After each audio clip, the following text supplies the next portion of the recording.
Over Berkeley, California's downtown in 1944, Stanley Hiller Jr. maneuvers his XH-44 in an early demonstration flight.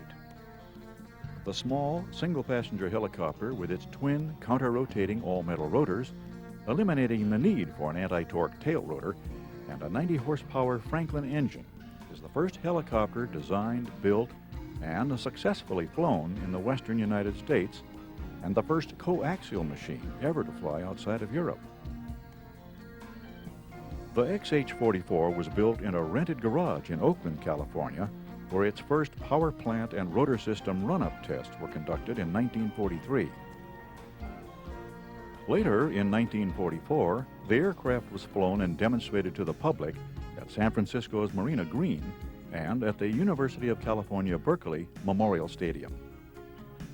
As with many experimental aircraft, there were some tense moments as the aircraft progressed through its development flight tests.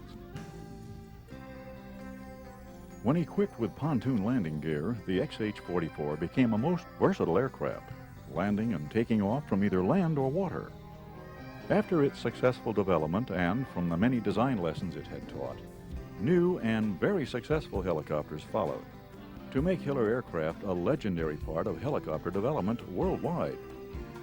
The XH-44's later years were spent on display at the Smithsonian Museum in Washington, D.C., where it remained for some 25 years, until the Smithsonian loaned it back to the Hiller Aviation Museum.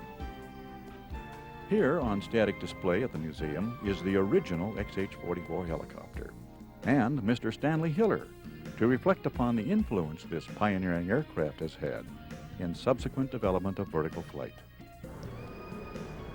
As you've seen from the video clips, the development of the XH-44, first aircraft to fly in western United States, was a very exciting project and was the prelude to almost 3,000 aircraft built by the Hiller Aircraft Company.